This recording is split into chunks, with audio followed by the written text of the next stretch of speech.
जब कृष्ण मैत्री का संदेश लेके वापस आने लगे, कर्ण ने क्यों नहीं छोड़ा साथ दुर्योधन का? कृष्ण के समझाने पर भी कृष्ण का साथ क्यों नहीं दिया? वो इतने दानवीर कर्ण थे, उन्होंने इतना कुछ किया, वो कुंती के पुत्र थे, इतना कुछ था उनके पास, फिर उन्होंने सच का साथ क्यों नहीं दिया? अधर्म का साथ क्यों दिया? जानते हैं आप,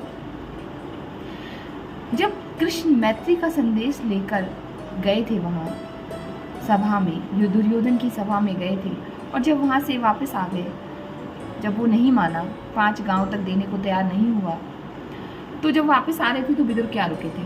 जब कोई बड़ा व्यक्ति कहीं जाता है तो कहीं रुकता है तो लोग उसे मिलने आते हैं कि भैया इतना बड़ा आदमी ऐसे मिलने चलते हैं। वो तो कृष्ण थे, तीनों लोगों के सम्राट थे। तो जब वो वहाँ रुके तो उनसे मिलने कर्ण भी पहुँचा, विदुर के द्वार पर पहुँचा कर्ण ने कहा कि मुझे मिलना है। तो विदुर ने कहा आप किससे मिलना है? मैं अभी अतिथि के सत्कार में व्यस्त हूँ, आप मुझसे बाद में मिल लीजिएगा। उन्होंने कहा नहीं, मुझे कृष्ण से मिलना है। तो वो बुलाते हैं उनसे, कहते हैं ठीक है आइए। और जब कृष्ण कर्ण से मिलते हैं तो कर्ण बड़ा प्रसन्न होता है और वो क्षमा मांगता है कि प्रभु मेरे दोस्त की गलती की वजह से मुझे क्षमा कर दीजिए, उसे क्षमा कर दीजिए, क्योंकि उसे नहीं पता कि उसने किसका अपमान किया है, उसे नहीं पता कि उसने क्या किया है, उसे ऐसा नहीं करना चाहिए था। कर्ण को बड़ा लगा बुरा कि आप मेरा सब कुछ ले लीजिए, लेकिन आप मेरे दोस्त को माफ़ कर दीजिए, आप मेरे मित्र को माफ़ कर दीजिए। कृष्ण हंसते हैं, मुस्कुराते हैं, कूटनीतिज्ञ तो बहुत हैं वो। तो वो कहते ठीक है चलो तुम मेरे साथ ज़रा हस्तिनापुर की सीमा तक चलो, वहीं पर बात करते हैं, क्या देखते हैं क्या होता है। कहते कि ठीक है।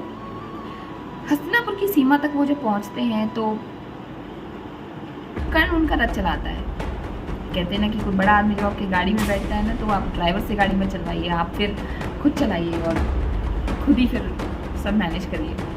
तो कर्ण चलाने लगते हैं रथ, लेकिन कृष्ण तो कृष्ण है, वो उन्हें अपने रथ में बिठा लेते हैं। उसमें भी कर्ण ही रथ चलाते हैं। सारथी के बेटे थे, उन्हें गाड़ी चलानी आती थी तो वही चलाते हैं। कृष्ण कहते हैं कि हाँ भाई अब तुम क्या कह रहे थे बताओ। कहते हैं कि हे प्रभु आप मेरा सब कुछ ले लीजिए, मेरे प्राण ले लीजिए, लेकिन आप मेरे मित्र को माफ़ कर दीजिए, आप दुर्योधन को माफ़ कर दीजिए। कान्हा कहते हैं कि क्यों अपनी जान देने के लिए क्यों इतने तुम आतुर हो? वो तो जाएगी ही जाएगी। जब युद्ध निश्चित हो गया है तो सबके प्राण जाएंगे, क्षत्रिय विनाश हो जाएगा। डराते हैं उसको कि सब कुछ खत्म हो जाएगा, औरतें परेशान हो जाएंगी, बच्चे औरतें विधवा हो जाएंगी, बच्चे परेशान होंगे, रोएंगे, सब क्षत्रिय विनाश हो जाएगा। जो मतलब मैत्री का संदेश में लेके आया था वो एक्सेप्ट ना होने की वजह से सब अब तो युद्ध होना ही है, सब कुछ खत्म होना है, प्राण तो जाने ही है। तो कहता है कि प्रभु कैसे रुकेगा ये सब? बोलते कि अब कृष्ण तो कूटनीतिज्ञ है, पहले उसको बांधते हैं। कहते हैं ना दुश्मन की मानसिकता को हराओ, दुश्मन की मानसिकता को कम, जब मन से थोड़ा वो होगा ना, हारेगा। मन के हारे हार है और मन के जीते जीत, कि अगर मन से इंसान हार गया ना तो फिर वो जीत नहीं सकता, और अगर मन से जीता हुआ है ना तो कोई उसे हरा नहीं सकता। यही कृष्ण करते हैं। कृष्ण कर्ण को वो बात बताते हैं जो उन्हें पता नहीं होती है। कहते तुम्हें पता है तुम किसके खिलाफ लड़ने वाले हो? कहते कि किसके प्रभु? कहते अपने भाइयों के खिलाफ। कहते वो जो 5 है ना वो तुम्हारे भाई हैं, कुंती के बड़े बेटे हो तुम। तो वो कर्ण सुनता है और कहता है कि प्रभु ये क्या? जब वो ये बात सुनते हैं तो थोड़े से लगता है कि यार मेरे भाई हैं वो। कहते तुम दुर्योधन का साथ छोड़ दो, अपने भाइयों के पास आ जाओ, युद्ध खत्म हो जाएगा। तुम्हारे ही बल पे दुर्योधन युद्ध के लिए वो कर रहा है, क्योंकि तुम लड़ोगे युद्ध, तुम उसके साथ हो तो वो युद्ध जरूर लड़ेगा, लेकिन तुम इस युद्ध से हट जाओगे तो दुर्योधन युद्ध नहीं करेगा, क्योंकि उसके पास इतनी शक्तियाँ नहीं है। कान्हा तो जानते थे कि ये जिस युद्ध में होगा बहुत शक्तिशाली है, ये भी, इसको भी हराना इतना आसान नहीं है। तो फिर क्योंकि सूर्यपुत्र है, सूर्यपुत्र कर्ण जो कवच कुंडल लेके आए हैं, जिसके कवच कुंडल को कोई काट नहीं सकता, तभी वो कहते हैं कि तुम ना दुर्योधन को छोड़ दो, यहीं रहो। फिर वो बताते कि तुम आओगे तो भीम तुम्हें अपने हाथों से पादुका पहनाएंगे, युधिष्ठिर के बड़े भाई होगे, तुम्हें गद्दी मिलेगी, तुम बैठो, तुम्हारी सब सेवा करेंगे, मतलब पूरा कैबिनेट दे रहे हैं, पूरे प्रधानमंत्री बना दे रहे हैं उनको जरा देर में। तो लालच दे रहे हैं कि भैया तुम परिवार मिल जाएगा, भाई जिसका सोचो जिसका भाई ना हो उसको 4-5 भाई मिल जाएंगे, अर्जुन तुम्हारे संरक्षक बनेगा, अर्जुन जो सबसे बड़ा दुश्मन है वो संरक्षक बन जाएगा, तुम्हारा ध्यान रखेगा, पूरा मतलब पूरा सेना नायक ही बन जाएगा, तुम्हारा ध्यान रखेगा। और माता मिल जाएगी, कुंती माता मिल जाएगी, जो कितनी प्रसन्न होगी तुमसे मिलकर। मगर कर्ण तो कर्ण है। कर्ण भी कहता है कि प्रभु मैं आपके हाथ जोड़ता हूँ, आपने जो ये जितनी बातें मुझे बताई हैं वो सब सही है, सब कुछ साध्य है, लेकिन मैं दुर्योधन को नहीं छोड़ सकता। दुर्योधन ने मुझे जो सम्मान दिया है, जो मित्र का सम्मान दिया है, जो मुझे उसने अंग देश का राजा बनाया है, मुझे लोग सूत पुत्र कहते थे, उसने मुझे जो सम्मान दिलाया है, मित्र की उपाधि दी है, मैं उसे नहीं छोड़ सकता, मैं उसे नहीं छोड़ सकता। कृष्ण कहते कि तुम मेरे साथ यहीं से चलो, मैं सीधे ही तुम्हें पांडवों के पास ले चलता हूँ। कृष्ण कहते कि नहीं प्रभु नहीं, मैं यहाँ से मैं नहीं जा सकता अपने दुर्योधन को छोड़कर, चाहे वो भले ही अधर्म के राह पे हो। वैसे तो कर्ण भी बहुत इंटरेस्टिंग कैरेक्टर है, क्योंकि दोस्त हो सो ऐसा कर्ण जैसा, जो जिसे पता है कि गलत है मेरा दोस्त, जिसे पता है कि इसकी गलती है, फिर भी वो उसे छोड़ता नहीं है एंड तक। ठीक है हो जाता है, नहीं आते वो साथ में, मना कर देते हैं। अब युद्ध स्टार्ट होता है, युद्ध में लेकिन माता कुंती को भी पता था कि ये मेरा पुत्र है, कैसे छोड़ देती वो, उनके लिए तो वो भी पुत्र था और उसके 5 पांडव भी पुत्र हैं, तो उसके लिए तो कोई भी मरेगा तो उसको तो दुखी होना है। वो कर्ण के शिविर में जाती है, शाम को युद्ध स्टार्ट हो जाता है। शाम को जब वो वहाँ पे क्या होता था कि शाम को युद्ध रोक देते थे, जैसे ही सूर्य निकलता था तो युद्ध शुरू हो जाता था, और शाम को जैसे ही सूर्य छिप जाता था युद्ध भी रुक जाता था, उस समय के लिए स्थगित किया जाता था। कुंती माता उसके शिविर में जाती है और कहती है कि कर्ण तुम मेरे पुत्र हो, तुम मेरे पुत्र हो, मैं तुम्हें मरते हुए नहीं देख सकती और तुम्हें मैं अपने पुत्रों को मारते हुए भी नहीं देख सकती। तो वो कहता है कि प्रभु, कहती माता मैं, आप मुझे अब बताने आए हो मैं आपका पुत्र हूँ, आप तब कहाँ थे जब लोग मेरा अपमान कर रहे थे, जब मुझे सूत पुत्र कह रहे थे, जब ये कह रही थी कि ये सूत का पुत्र है, ये सारथी का पुत्र है, तो फिर मैं आप कहाँ थे तब आप क्यों नहीं बोले, आप भी वहीं थे। तो माता क्या करती, रोती रहती, लेकिन वो भी दानवीर था। ठीक है माता, अगर आप मेरे सामने हाथ जोड़कर आए हो तो मैं आपको निराश नहीं भेजूंगा, मैं भी आपको दान में दे देता हूँ, आपके चार पुत्रों को मैं कुछ नहीं करूँगा, सिर्फ मैं अर्जुन को मारूंगा, तब भी आपके 5 पुत्र रहेंगे, आप 5 पुत्रों की माता रहेंगी, और अगर मैं मरा तब भी आप 5 पुत्रों की मात्रा रहेंगी, और अर्जुन मरा तो भी आप 5 पुत्रों की मात्रा रहेंगी। अगर मैं मरा तो आप और मैं जानते हैं कि आप मेरी माता हो और मैं आपका पुत्र हूँ, या आपकी और मेरी बीच की बात है, और अगरรื่องमरा तो भी इस दुनिया को आप बता देना कि मैं आपका पुत्र हूँ। वो दान दे देते हैं और माता वहाँ से चली जाती है रोती हुई। युद्ध प्रारंभ हो जाता है। जैसे ही युद्ध प्रारंभ होता है, जब कर्ण की बारी आती है और जब कर्ण युद्ध कर रहा होता है, तो कर्ण जब तीर चलाता है तो कान्हा जी की जहाँ पे अर्जुन बैठे होते हैं, कृष्ण बैठे होते हैं सारथी बनकर, और अर्जुन की ध्वजा पर साक्षात हनुमान जी बैठे होते हैं, वो 10 पग पीछे चला जाता है रथ। और जब अर्जुन कर्ण के रथ को मारता है तो वो मात्र थोड़ा सा ही खिसकता है, तो कर्ण बड़ा चक्कर, वो तो अर्जुन बड़े चक्कर में पड़ जाते हैं कि प्रभु ये क्या, मतलब आप यहाँ पर बैठे हैं, मतलब मैं उसको मार रहा हूँ तो वो इतना सा ही खिसक रहा है, और वो मतलब जब मैं उसे मार रहा हूँ तो क्या नाम है वो थोड़ा सा खिसक रहा है, मतलब तो ये क्या चक्कर है प्रभु।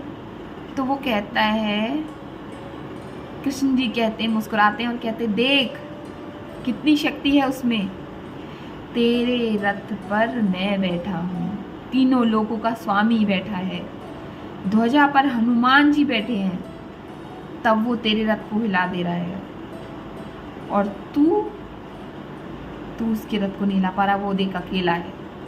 कहते प्रभु अब कैसे मारेंगे इसको, ये कैसे मरेगा। कहते हैं वक्त आने दें। फिर क्या होता है कि कर्ण का पहिया धस जाता है ज़मीन में, कर्ण का पहिया धस जाता है। वो उतरता है, वो निशस्त्र होता है, उसके पास उस समय कोई शस्त्र नहीं होता। और उसी समय कृष्ण कहते हैं कि अर्जुन है, अर्जुन मार इसे, यही वक्त है इस मारने का। तो अर्जुन कहता है प्रभु ये तो निहत्था है, इसे कैसे मार दूं, ये तो धर्म के विरुद्ध है। तो कृष्ण कहते हैं धर्म के विरुद्ध है। तो अर्जुन कहता है प्रभु मैं इसे कैसे मार सकता हूँ। अर्जुन तो बहुत उसमें आ जाते हैं कि अरे ये धर्म के विरुद्ध है, धर्म की बातें करने लगते हैं कि ऐसा हो जाएगा वैसा हो जाएगा, लोग क्या कहेंगे कि ये मतलब निहत्थे को मार दिया। तो कृष्ण मुस्कुरा जाते हैं और वो जैसे ही वो उठाता थोड़ा सा तो अर्जुन भी कर्ण बोल पड़ते हैं कि अरे ये तो आप धर्म के विरुद्ध लड़ रहे हैं, मैं पहले अपना पहिया निकाल लूँ फिर आप लड़ना, ये तो धर्म के विरुद्ध है, फिर देखता हूँ मुझे कौन मारता है, मेरे को पहले तीर कमान तो पकड़ लेने दीजिए तभी मारना, ऐसे धर्म के विरुद्ध आप क्यों युद्ध कर रहे हैं। तब कृष्ण को क्रोध आता है, फिर वो हुंकार भरते हैं और कहते हैं कि धर्म। फिर उन्हें बड़ा क्रोध आता है कि ये धर्म की बात कर रहा है, कर्ण धर्म की बात कर रहा है। उस समय जब कहते ना इंसान, जब वो अर्जुन तो हैंग हो गए, अर्जुन को तो कुछ समझ में नहीं आ रहा, सॉफ्टवेयर हैंग हो गया, उनका करना क्या है। फिर कृष्ण उनको याद दिलाते हैं कि कहाँ था धर्म उस दिन, जिस दिन अभिमन्यु को मारा जा रहा था, अकेला अभिमन्यु 16 साल का, उसको इतने बड़े बड़े महारथियों ने मारा, कहाँ था धर्म उस दिन, सो रहा था धर्म उस दिन। जिस दिन लाक्षागृह में जब आग जल रही थी तब रहा था, जब सब जल रहे, लाक्षागृह में आग लगाई थी सारे पांडवों के लिए, तब कहाँ था धर्म, हंस रहा था उस दिन, कहाँ था उस दिन धर्म। जब द्रौपदी की क्या नाम है साड़ी खींची जा रही थी, जब तेरा मित्र, तेरे मित्र का भाई उसको बालों से घसीटता हुआ उस रजस्वला अवस्था में उसको द्रौपदी को वहाँ लेकर आता है, जब सभा में भरी सभा में बाल खींचता है, कहाँ था उस दिन तेरा धर्म, तब सो रहा था धर्म तेरा। तब जब कहते हैं ना किसी की माँ बेटी, जब उसको क्रोध दिलाते हैं अर्जुन को, जब माँ बेटी के बारे में बात आती है तब इंसान को गुस्सा आता है ना, कह रहे तब कहाँ था तेरा धर्म, उस दिन सो रहा था, आज तू धर्म की बात कर रहा है, उस दिन क्यों नहीं की तूने धर्म की बात। तब कहते हैं पार्थ इसको मार, यही धर्म है, यही धर्म है, इसे मार। फिर अर्जुन उठाते हैं तीर और उसको मार देते हैं। यहाँ पर हमें कृष्ण ने कन्हैया ने ये बात सिखाई है कि जिसको जैसा हो वैसे ही करना चाहिए। अगर वहाँ वो धर्म दिखाते तब उस समय धर्म कहाँ गया था जब ये सब कुछ हुआ था। तो ये चीज़ उन्होंने हमें सिखाई है कि भाई ये राम का समय नहीं है, ये कृष्ण का समय है, जैसे हो उसके साथ वैसा ही व्यवहार करो। कर्ण बहुत अच्छा था अपने जीवन काल में, लेकिन उसने एक गलती की, उसने अधर्म का साथ दिया। जब धर्म की हानि होगी, कृष्ण कहते मैं आऊँगा, यदा यदा ही धर्मस्य ग्लानिर्न भवति भारत अभ्युत्थानम् अधर्मस्य तदात्मनं सृजाम्यहम्। है तो उसी के कंटिन्यूशन, राम जी के ही, लेकिन उन्होंने सिखाया कि भाई ये राम का समय नहीं है, यहाँ पर सत्यवादी बनकर नहीं चलना पड़ेगा, यहाँ पर जैसे व्यक्ति आएंगे वैसे ही रहना पड़ेगा। और उसके बाद से फिर उन्होंने इस प्रकार से उन्होंने युद्ध लड़ा।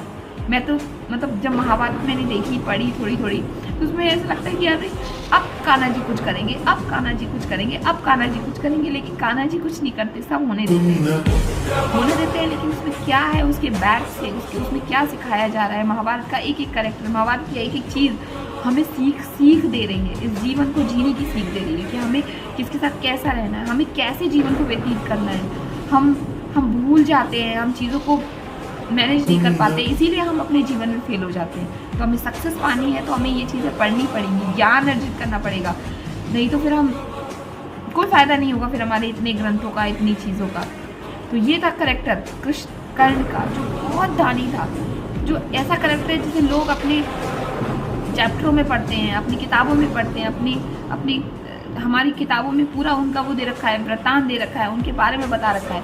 लेकिन उनसे एक गलती हो गई, क्या, अधर्म का साथ दिया। तो क्या हो गया अगर उसको सूतपुत्र कह दिया था, तो क्या हो गया था, अपने उसमें अडिग रहता। गलत का साथ, अगर आपके साथ गलत हो रहा है तो इसका मतलब ये नहीं है कि आप गलत का साथ देंगे, आप सही का साथ दीजिए, भगवान आपके साथ सही खुद कर देंगे। मिलते हैं नेक्स्ट वीडियो में। राधे राधे।